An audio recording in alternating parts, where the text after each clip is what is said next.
Shalom, selamat pagi Bapak Ibu, Saudara yang dikasihi Tuhan Yesus. Puji syukur kita bertemu kembali dalam renungan pagi Sabtu 21 Agustus 2021. Adapun tema untuk renungan kita pada pagi hari ini adalah tidak pernah jauh, tak pernah jauh. Bahan bacaan untuk yang menjadi dasar renungan kita pada pagi hari ini adalah Mazmur 34 ayat 16 sampai dengan 23. Demikian firman Tuhan. Mata Tuhan tertuju kepada orang benar dan telinganya kepada teriak mereka minta tolong. Wajah Tuhan menentang orang yang berbuat jahat untuk melenyapkan ingatan kepada mereka dari muka bumi.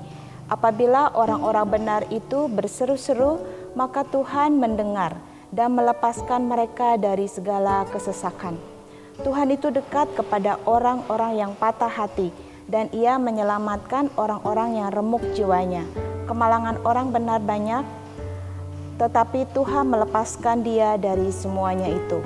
Ia melindungi segala tulangnya, tidak satu pun yang patah.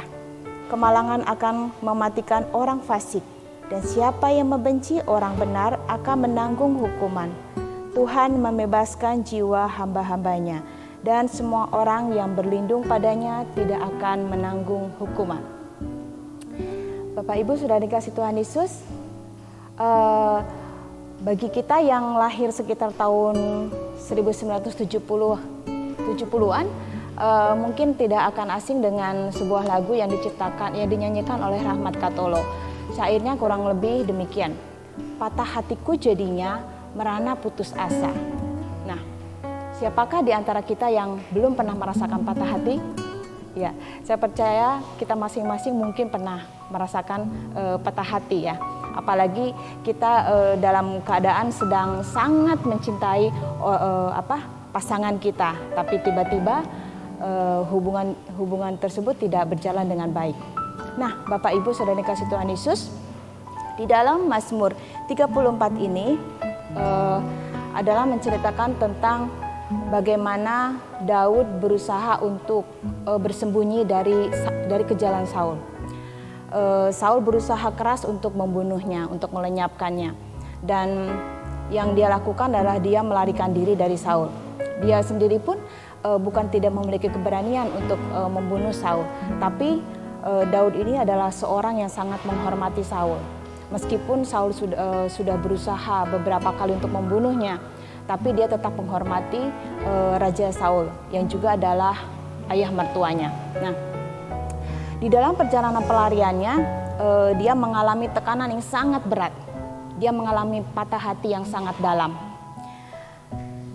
Di ayatnya pasal 34 ayat pertama, di sana dikatakan, pada waktu ia pura-pura tidak waras pikirannya di depan Abimelek sehingga ia diusir lalu pergi. Nah, ketika dia bersembunyi di tempatnya Raja Abimelek, yang dia lakukan adalah dia berpura-pura gila, dan ternyata di sana pun dia diusir lagi.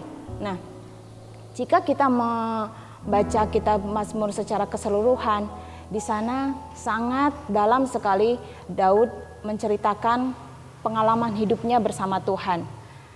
Dia bisa merasakan kebaikan-kebaikan Tuhan justru pada saat dia tertekan, justru pada saat dia dalam keadaan penderitaan. Nah, bagi orang yang memiliki hubungan yang dekat dengan Tuhan, kasih Tuhan, penyertaan Tuhan tetap bisa dirasakan dalam keadaan apapun. Dan seseorang yang memiliki hubungan yang dekat dengan Tuhan, dia akan melihat kejadian-kejadian dalam kehidupannya selalu dari sisi positif. Dia tidak akan sempat atau bahkan berpikir bahwa Tuhan sudah berbuat jahat padanya dengan kejadian-kejadian yang dialaminya. Justru di dalam penderitaan ini, setiap orang yang dekat dengan Tuhan, dia akan merasakan penyertaan Tuhan, kasih Tuhan. Nah, bagi orang-orang yang tidak mengenal Tuhan pun bisa merasakan selalu bisa melihat sisi positif. Ya, meskipun tentu saja kadarnya tidak lebih tinggi daripada orang-orang yang dekat dengan Tuhan. Nah, Bapak Ibu Saudara yang dikasihi Tuhan Yesus, kita bisa belajar dari Daud bahwa dalam setiap kejadian-kejadian yang Allah izinkan terjadi, di sana pasti ada penyertaan Tuhan. Di sana pasti ada maksud baik Tuhan yang hendak Tuhan sampaikan kepada kepada kita.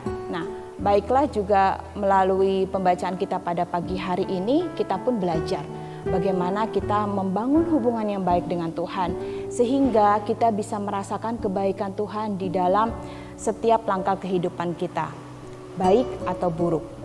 Sehingga kita bisa mengerti maksud Tuhan yang Tuhan mau tunjukkan kepada kita ketika kita menghadapi suatu kejadian yang menyakitkan. Nah, jika kita merasa patah hati, sakit hati, merana, sedih, ya, karena mengalami relasi yang rusak dengan orang terkasih, jangan khawatir, Tuhan selalu ada bersama-sama dengan kita. Dan kita bisa mengambil sisi positif bahwa ketika kita diizinkan untuk merasakan pedih dan sakit ditinggal orang kita kasihi, justru di situ adalah kebaikan Tuhan yang Tuhan mau kasih pada kita.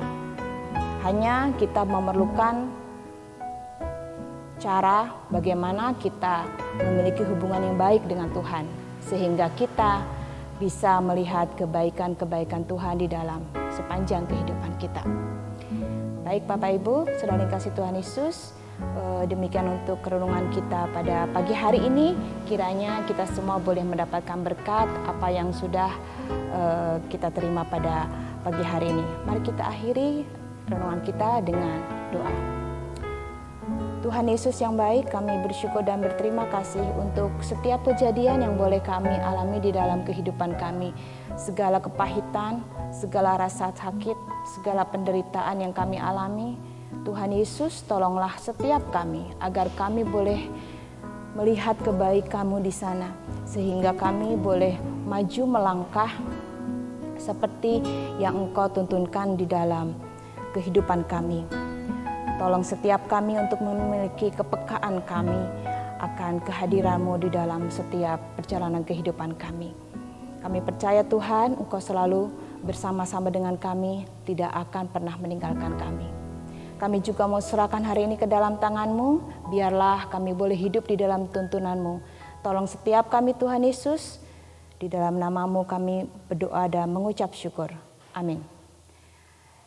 Baik Bapak Ibu, selamat menjalani hari Sabtu dan selamat menikmati hari-hari kita bersama Tuhan Yesus. Tuhan Yesus memberkati.